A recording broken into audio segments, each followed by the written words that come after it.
ತೇಜ್ ಪ್ರಭು ವಾಹಿನಿಗೆ ಸ್ವಾಗತ. ಪ್ರತಿ ವರ್ಷದಂತೆ ಈ ವರ್ಷವೂ ಕೂಡ Shri Nagadevata committee Adarsh Nagar, third cross, Nidsosh road, Sankeshwar ಇಲ್ಲಿ ನಾಗರ ಪಂಚಮಿ ಹಬ್ಬದ ನಿಮಿತ್ತವಾಗಿ ನಾಗದೇವತೆಯ ಪೂಜೆ, ಅಭಿಷೇಕ ಹಾಗೂ ಮಹಾಪ್ರಸಾದದ ಕಾರ್ಯಕ್ರಮ ಯಶಸ್ವಿಯಾಗಿ ಜರುಗಿತು. ಮಹಾಪೂಜೆ ಮತ್ತು ಅಭಿಷೇಕ ಶ್ರೀ ಜಯಪ್ರಕಾಶ್ ಸಾವಂತ್ ಮತ್ತು ಡಾಕ್ಟರ್ ಸುಗತೇಜ್ ದಂಪತಿಗಳು ಈ ಒಂದು ಅಭಿಷೇಕ ಕಾರ್ಯ ನೆರವೇರಿಸಿದರು. ಈ ಕಾರ್ಯಕ್ರಮಕ್ಕೆ ದಿವ್ಯ ಸಾನ್ನಿಧ್ಯ ಪರಮಪೂಜ್ಯ ಶ್ರೀ ಅಭಿನವ ವಿದ್ಯಾ ನರಸಿಂಹ ಮಹಾಸ್ವಾಮಿಗಳು, ಶಂಕರಾಚಾರ್ಯ ಮಠ ಸಂಕೇಶ್ವರ್, ಪರಮಪೂಜ್ಯ ಶ್ರೀ ಗುರುಸಿದ್ದೇಶ್ವರ ಶಿವಾಚಾರ್ಯ ಮಹಾಸ್ವಾಮಿಗಳು, ಕಾರಿಮಠ್ ಹತ್ತರ್ಗೆ ಇವರಿಂದ ಆಶೀರ್ವಚನ ನಡೆಯಿತು. ಇದೇ ಸಂದರ್ಭದಲ್ಲಿ ವೀರಶೈವ ಸಮಾಜದ ಅಧ್ಯಕ್ಷರು ಅಪ್ಪ ಸಾಹೇಬ್ ಶಿರಕುಳಿ, ಯುವ ನಾಯಕ ಪೃಥ್ವಿ ರಮೇಶ್ ಕತ್ತಿ, ಪುರಸಭೆ ಸದಸ್ಯ ಅಮರ್ ನಲ್ಲವಡೆ, ಮುಖಂಡರಾದ ಶ್ರೀಕಾಂತ್ ಪರೀಠ್ ಮುಂತಾದವರು ಈ ಕಾರ್ಯಕ್ರಮಕ್ಕೆ ಆಗಮಿಸಿದ್ದರು. ಎಲ್ಲ ಭಕ್ತರಿಗೆ ಮಹಾಪ್ರಸಾದದ ವ್ಯವಸ್ಥೆ ಮಾಡಲಾಗಿತ್ತು. ಉಪಸ್ಥಿತಿ ರಾಜು ಸಾನೆ, ಈರಣ್ಣ ಜ್ವಂಡ್, ವಿಜಯ್ ಸಂಬರ್ಗಿ, ಮಯೂರ್ ಕುಂಬಾರ್, ದುಂಡಪ್ಪ ದೇಸಾಯಿ, ದೀಪಕ್ ಸಪಾಟೆ, ಓಂಕಾರ ಲಬ್ಬಿ, ನಿಜ್ಲಿಂಗ್ ಪಿಂಪಳಗಾವಿ, ಚಿದಾನಂದ ನಿರ್ವಾಣಿಮಠ್, ದುಂಡಪ್ಪ ವಾಳ್ಕೆ, ಶಿವಾ ಲಬ್ಬಿ, ಸುನಿಲ್ ಸಪಾಟೆ, ಶ್ರೀಧರ್ ಲಬ್ಬಿ, ಬಸ್ಸು ಲಬ್ಬಿ, ರಾಜೇಶ್ ಪಾಟೀಲ್, ಅಭಿಷೇಕ್ ವಾಳ್ಕಿ, ಮಹಾದೇವ್ ಬಾಡ್ಕರ್, ವಿಜಯ್ ಪದ್ಮನ್ನವರ್, ನಾಗೇಂದ್ರ ಬಹದ್ದೂರಿ, ಕಿರಣ್ ಸೂರ್ಯವಂಶಿ, ರವಿ ಸುತಾರ್, ಸಮೀರ್ ಕುಂಬಾರ್, ಸಂಜು ಲಬ್ಬಿ, ಆಚಾರ್ಯರಾದ ರಾಜು ಮಗ್ದುಮ್ ಹಾಗೂ ಅನೇಕ ಭಕ್ತಾದಿಗಳು, ನಾಗರಿಕರು ಪಾಲ್ಗೊಂಡಿದ್ದರು. ತೇಜ್ ಪ್ರಭು ನ್ಯೂಸ್, ಸಂಕೇಶ್ವರ್.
ಜಗಲಿ ಮುಂದೆ ಪೂಜೆ ಮಾಡಿ ಅಲ್ಲೇ ನಿವೇದಿ ಮಾಡಿ ಅಲ್ಲೇ ಮಾಡ್ಕೊಂಡು ಅಲ್ಲೇ ಇರ್ತಿದ್ವು.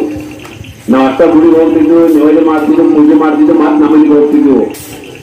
ಯಾವಾಗ 12ನೇ ಶತಮಾನದಾಗ ಬಸವಾದಿ ಪ್ರಮಂತರ ಶಿವಶರಣರು ಎಲ್ಲರೂ ಕೆಲಸ ಮಾಡಿ ಸಾಯಂಕಾಲ ಅನುಭವ ಮಂಟಪದೊಳಗೆ ಕೂಡಿ ಒಬ್ಬರು ಯಾರಾದ್ರೆ ವಚನ ಚಿಂತನವನ್ನ ಹೇಳೋರು, ಎಲ್ಲರೂ ಕೂತು ಕೇಳೋರು.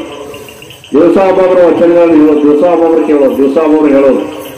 ಇದನ್ನು ಶುರು ಮಾಡಿದವ್ರ ಜ್ಞಾನ ಮಾಡ್ರಿ, ಬಿಸ್ನೆಸ್ ಮಾಡ್ರಿ, ಎಲ್ಲ ಕಾರ್ಯಗಳನ್ನು ಮಾಡ್ರಿ.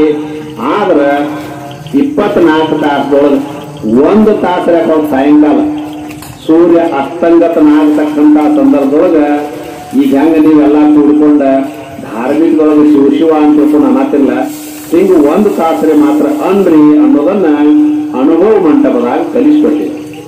ಮಾಡೋದು, ಸಾರು ಮಾಡೋದು, ಎಲ್ಲರೂ ಕೂಡ್ಕೊಂಡು ಒಂದು ಭೂಗಾನಿದೊಳಗಿಂದ ಎಲ್ಲರೂ ಪ್ರಸಾದ ಮಾಡೋದ, ಅದು ಅನ್ನದಾಸೋಹ. ಇದನ್ನು ಕಲಿಸಿಕೊಟ್ಟವ್ರನ ಶಿವಶರಣರು, ಇದನ್ನು ತಿಳಿಸಿಕೊಟ್ಟವ್ರ ಶಿವಶರಣರು. ಅದಕ್ಕೆ ಅನ್ನದಾಸೋಹ, ಜ್ಞಾನದಾಸೋಹ ಇವುಗಳಿಗೆ ಮಹತ್ವ ಎಲ್ಲಿಂದ ಬರ್ತಂದ್ರ 12ನೇ ಶತಮಾನದಿಂದ ಶಿವಶರಣರು ಎಲ್ಲರೂ ಕೂಡ್ಕೊಂಡ ಒಂದ ಪಾತ್ರೆ ಒಳಗೆ ಒಂದ ಭೂಗಾನಿಯೊಳಗೆ ಮಾಡಿರ್ತಕ್ಕಂಥದ್ದ ಶಿವನಿಗೆ ದೇವರಿಗೆ ಅರ್ಪಣಾ ಮಾಡಿ ಇವ್ರು ಯಾಕೆ ಪ್ರಸಾದ ಮಾಡ್ತಾ ಇದ್ರು ಅನ್ನೋ ಮಾತನ್ನು ನಿಮ್ಗೆ ಹೇಳ್ತಾ ಇದ್ದೀವಿ. ಯಾಕೆ ಮಾಡ್ತಾ ಇದ್ರು ಅಂದ್ರ ನಾವೆಲ್ಲರೂ ಸಮಾನರು ತಿಳ್ಕೋಬೇಕು. ನೀವು ಇಲ್ಲೆಲ್ಲರೂ ಕೂತೀರಿ, ನೀವು ಎಲ್ಲರೂ ಲೆವೆಲ್ ಸಮಾನವಾಗಿ ಕೂತೀರಿ. ನಾ ದೊಡ್ಡವ, ನಾ ಸಣ್ಣವ, ಇವ ಕೀಳ, ಇವ